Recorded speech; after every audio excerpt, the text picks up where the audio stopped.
नमस्कार प्रेक्षकांनो. तारिणी मालिकेच्या आजच्या जबरदस्त आणि एवढ्या भयानक एपिसोडमध्ये इकडे खूप जबरदस्त ट्विस्ट आलेला आहे.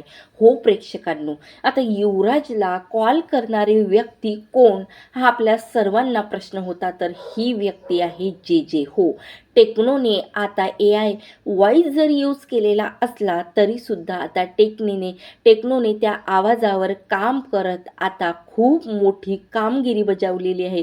तर तारिणी टीमसमोर खूप मोठं रहस्य आलेलं आहे की ज्या युवराजला कॉल करणारी व्यक्ती ही जे जेच आहे. आणि आता जे जेने लगेच इकडे कौशिकीसोबत गुप्त मीटिंग ठरवलेली आहे. पण ती गुप्त मीटिंग कशासाठी, यामागे रहस्य शोधण्यासाठी आता जे जे आणि तारिणीवरती रेड टाकत आता MNNच्या ऑफिसमध्ये खूप मोठा धडाका आता तारिणी टीमने घातलेला आहे. चला तर सविस्तर आता मालिकेमध्ये नेमकं जबरदस्त टर्निंग पॉईंट काय येणार आहे हे बघूया. इकडे मात्र आता जे जेने खोटा पडदा दाखवत आता मात्र तिला असं दाखवायचं असतं तारिणी टीमला किती किती वर्क करते, म्हणून तिने आता खोटं सांगितलं असतं की कौशिकी खांडेकर आणि पद्मिनी खांडेकर आणि दयानंद खांडेकर, युवराज खांडेकरांची कॉल हिस्ट्री मला लगेच हवी टेक्नो, आणि यामध्ये मी आता काहीही ऐकणार नाही असं बोलत ती निघून गेलेली असते. तेव्हा मात्र आता प्रश्न पडलेला असता टेक्नोला की करायचं तरी काय, म्हणून तो आता तारिणीसोबत बोलते आणि तारिणी सांगितल्याप्रमाणे काम करते. तेव्हा मात्र आता इकडे जेव्हा त्या कॉल हिस्ट्रीच्या आता लिस्ट जे जेच्या हाती जातात तेव्हा मात्र आता जे जे बोलते असं कसं होऊ शकतं की एवढी यांची कॉल हिस्ट्री क्लीन आहे आणि असं कसं काय घडू शकतं. तेव्हा मात्र आता जे जेच्या मनात एक डाऊट येतं की आपण तर युवराजला एका नंबरवरून कॉल केला होता, पण तो कॉल हिस्ट्रीचा कॉल या नंबरमध्ये युवराजच्या नाही आहे. म्हणजे खरंच तारिणी टीम आपल्यापासून काही लपवते का. त्यावर आता इकडे टेक्नोला पुन्हा इकडे ही जे जे विचारते की टेक्नो, तू सविस्तर माहिती याच्यामध्ये दिली ना, एखादा नंबर सुटलेला तर नाही आहे ना. तेव्हा टेक्नो बोलतो नाही गो, आम्ही काहीही केले नाही आहे, आम्ही चांगल्या प्रकारे कामगिरी निभावली आणि एवढेच कॉल आले होते आणि युवराजचा कॉल आम्ही टॅप केला, त्यामध्ये आम्हाला काहीही आता तरी सापडलेलं नाही आहे.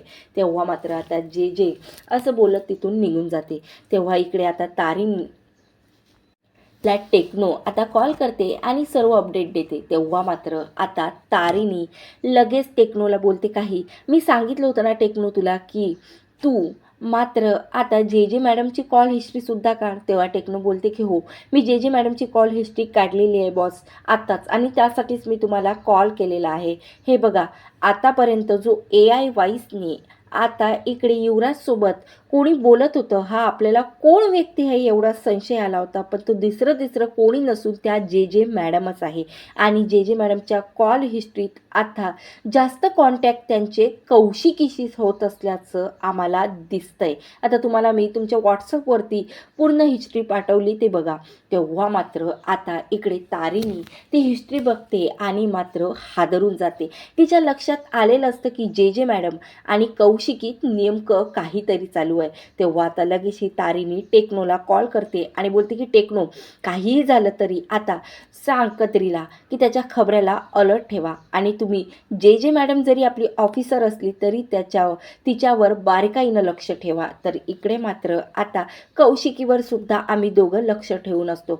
तर तेवढ्यातच मात्र आता या दोघींनी जसं कॉल रेकॉर्डप्रमाणे जो तू टॅप केलेला आहे त्यानुसार आता त्या भेटणार आहे कुठंतरी, आणि कुठं या गुप्त मीटिंगच्या मागे त्यांचा काय नेमका हेतू आहे. खरंच या दोघींचं भेटणं म्हणजे गुलाबशी काहीतरी कनेक्शन आहे का, याचा आपल्याला शोध घ्यायचा आहे. आणि काहीही झालं तरी आपल्याला लवकरात लवकर 15 ऑगस्टच्या अगोदर आपल्याला हे मिशन आपलं कंप्लीट करायचं आहे. आणि कौशिकीचा आणि या जे जेचा खरा चेहरा आपल्याला आता सर्वांसमोर आणायचा आहे. तेव्हा मात्र आता केदार दयानंद खांडेकर बँकेतून घरी आलेला असतो आणि खूप घाबरलेला अवस्थेत येतो. पद्मिनी असं जोरात ओरडतो. तेव्हा मात्र पद्मिनी आता घरी नाही असं तारिणी त्याला सांगते आणि केदार लगेच त्याच्यासाठी पाणी घेऊन येतो. तेव्हा आता केदार बोलतो, काय झालं बाबा, आणि तुम्ही आईला एवढ्या याच्यात काकूला का बोलावतं, काही प्रॉब्लेम झाला आहे का, तुम्ही तर ठीक आहे ना. आणि त्यावर आता इकडे लगेच दयानंद बोलतो की काही प्रॉब्लेम झाला आहे का, खूप मोठा प्रॉब्लेम केला, बँकेमधून 4 कोटी पद्मिनीने काढून आणले आणि याबद्दल मला काहीही सांगितलं नाही आहे. त्या 4 कोटीचं हिनं केलं तरी काय, हाच प्रश्न मला तिला विचारायचा आहे. आणि तेवढ्यातच तिथं येते पद्मिनी. आता दयानंद रागातच उठतो आणि पद्मिनीच्या समोर जातो आणि आता जबरदस्त अशी कानाखाली पद्मिनीला मारते आणि बोलते की सांग, तू या 4 कोटीचं काय केलं आणि मला याबद्दल सांगितलं का नाही? ही खूप मोठी रक्कम आहे.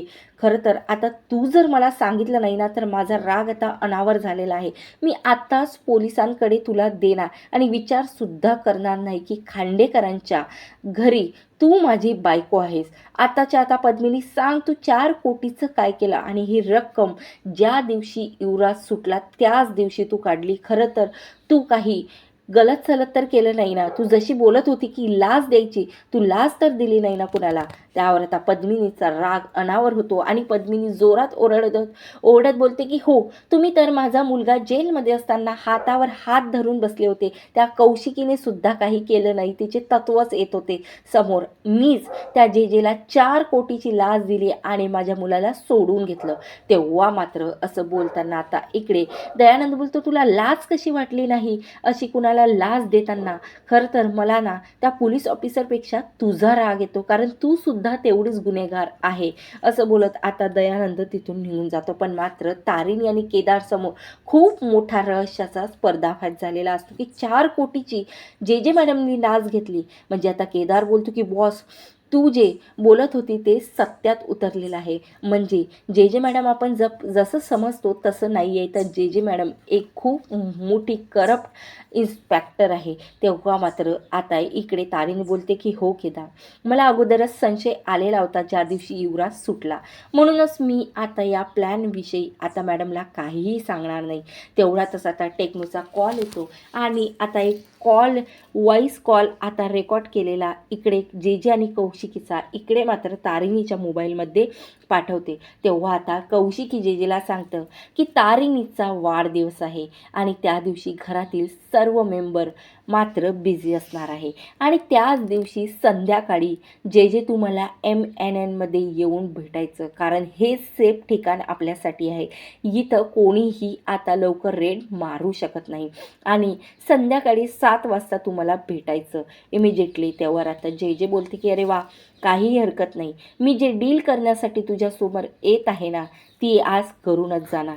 तेव्हा मात्र आता कौशिकी डन बोलते आणि फोन ठेवते. तेव्हा मात्र आता तारिणी टीमला लगेच ही तारिणी कॉल करते आणि बोलते की अलर्ट राहायचं, आपल्याला MNNमध्ये 7 वाजता या दोघींना रंगे हात पकडायचा आहे आणि खरंच या नेमकं काय डील करणार आहे, या मागे सुद्धा आता खरा चेहरा काय आहे हे सर्व माहिती आपल्याला समजून घ्यायची आहे. तेव्हा मात्र आता दुसऱ्या दिवशीचे 7 वाजलेले असतात आणि जे MNNमध्ये पोचलेले असते, तर कौशिकी MNNमध्ये ऑलरेडी असते.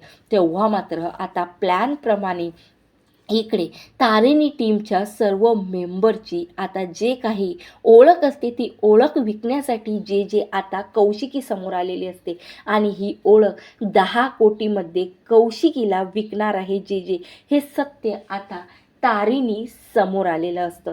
तेव्हा मात्र आता तारिणीने स्वतःची ओळख तर कौशिकीला माहिती पडलेलं असतं, हे माहिती असतं. पण तेव्हा मात्र आता लपून छपून केदार आणि तारिणी या दोघींचं बोलणं MNNच्या ऑफिसमध्ये ऐकत असते आणि तेव्हा आता लगेच जे बोलते की खरंच कौशिकी, मानलं पाहिजे तुला, तू गुलाबची बॉस आहे आणि मात्र तुझं बॅकग्राऊंड पूर्ण क्लीन आहे. खरं तर मला तू अशी कशी करते ना, एक पोलीस ऑफिसर असून तुझ्यावरती शंका येते की तू एवढं मोठा ड्रग्ज डीलचं काम करते. गुलाबची बॉस आहे, खूप मोठी या ड्रग जगातील बादशाह आहे आणि तरीसुद्धा पोलिसांना तू एक छोटीशी एक कणभरसुद्धा आता प्रूफ तू मिळू दिला नाही. पण त्यावर आता इकडे कौशिकी बोलते की जे तू सुद्धा काही कमी नाही आहेस. मी जरी प्रूफ मागे सोडला नाही, पण तू माझ्याविषयी प्रूफ शोधत माझ्यापर्यंत पोहोचली. अगर तुला माहिती पडलं की गुलाबची बॉस मीच आहे. त्यावर आता इकडे लगेच जे आणि कौशिकी हात मिळवणी करते आणि गुलाबची बॉस कौशिकी असं जेच्या तोंडून आता जेकडे पुरावे आहे म्हटल्यावर इकडे तारिणी हादरून गेलेली आहे आणि तारिणी तारिणी टीमची ओळखपत्र आता ही जी काही जे आहे ती आता कौशिकीच्या हातात देणार. तोवर आता इकडे स्वतःच्या चेहऱ्यावरती स्कार्फ बांधत आता इकडे तारिणी टीमने रेड मारलेली असते, ते म्हणजे कत्री आणि इकडे मात्र नित्यानंदने. आणि आधी केदार आणि तारिणी आता समोर आलेलं नसतात, कारण आता कौशिकी समोर असल्यामुळे या दोघांनी त्यांची खरं ओळख दाखवली नसती. तेव्हा मात्र आता जे बोलते की काय चाललंय तुमचं आणि इथं कशासाठी आले, मी सांगितले ना की मी दिल्याशिवाय ऑर्डर तुम्ही फॉलो करायचे नाही. तेव्हा मात्र आता लगेच फातिमा लगेच इकडे आता जेच्या कानाखाली मारते आणि बोलते की तू खूप मोठी करप्ट ऑफिसर आहे आणि आज आमची ओळखपत्र या कौशिकीला, या गुलाबच्या बॉसला विकण्यासाठी चालली.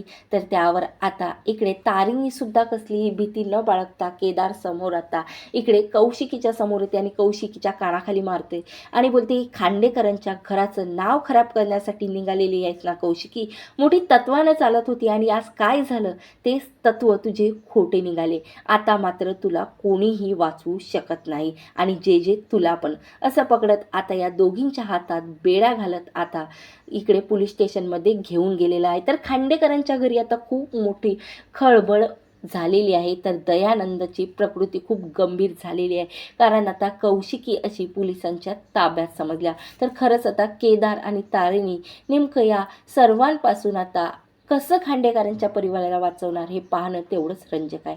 म्हणून बघत राहा तारिणी मालिका आणि आत्ताच सबस्क्राईब करा. धन्यवाद. जय गजानन.